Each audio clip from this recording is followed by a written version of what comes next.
Swords and Swordsmen. It's a book about the history of the sword, and it goes from the Bronze Age all the way through to the American Civil War. And in fact, in the middle, we go off to Japan and have a look at Japanese swords. But it's also about swordsmen, about the people who wore swords, about the people whose hands gripped their hilts in anger and fought with them on the battlefield, fought with them in private duel. It's about the people who made swords, who put hammer to anvil to beat out these fantastically beautiful weapons. And what I wanted to do was write a book that shared that passion, shared that interest with as wide a readership as possible. I wanted it to be accessible to the general history reader just as much as to the sword specialist. Now, in order to do that, what I did was I selected swords that would tell stories. Swords that were owned by famous people and are still in collections today. So, for instance, we start with the sword of Tutankhamun, which is in the Cairo Museum. Of course, I tell you about bronze swords in general and other types of bronze swords, but I tell you about his sword, his khapesh, and how they were used, how they were made, and I tell you about Tutankhamun, about his life, and about Egyptian warfare at the time. And so with the chapter on Henry V and Henry V's sword, in fact, that's the sword on the cover, we have the most iconic type of medieval sword at the high point of the Middle Ages, owned by a most iconic medieval warrior.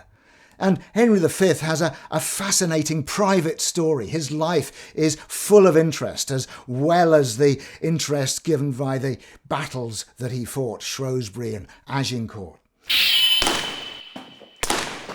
With the sword of Uesugi Kenshin, I go to Japan and we look at the whole samurai culture and the culture of Japanese swords and how they're made and what they mean.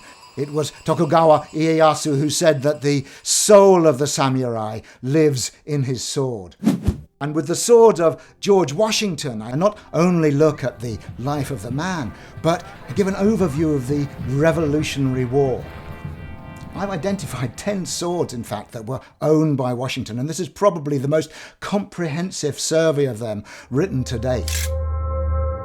These swords act as prisms to look into the world in which they existed. So through the sword we see the man, and through the man we see his life and his times, and we put the swords in context. This book also is looking not only at swords in war, at swords for ceremonial and ritual use, at swords as magic totems, but it's also looking at the history of the duel, from its earliest beginnings to when it finally faded out in the 19th century. What fascinates me about this subject, the thing that has drawn me over all these years to this subject more than anything else, is that swords are like keys that unlock many doors. By having an interest in this subject, I've had to learn about science, about metallurgy, about how the swords are made. And I've had to learn about art history and fashion and how swords have been decorated and ornamented and how that fits in with the cultural feel of the times. There's the stories of military history, the tales of great battles, and the extraordinary stories of private duels, some of them so ridiculous that you'd hardly believe them. But they're all in here. Tales of people and an appreciation of the weapon. And amongst that is my own experiential life with swords. I have spent most of my adult life with a sword in hand. I taught in London drama schools for a quarter of a century, 5 days a week. It was my laboratory. That's where I learned about the feel of swords. It's where I put into practice and tried out the theories that I'd found by going to museums and looking at the old fight manuals. And I've tried to incorporate all this into one volume.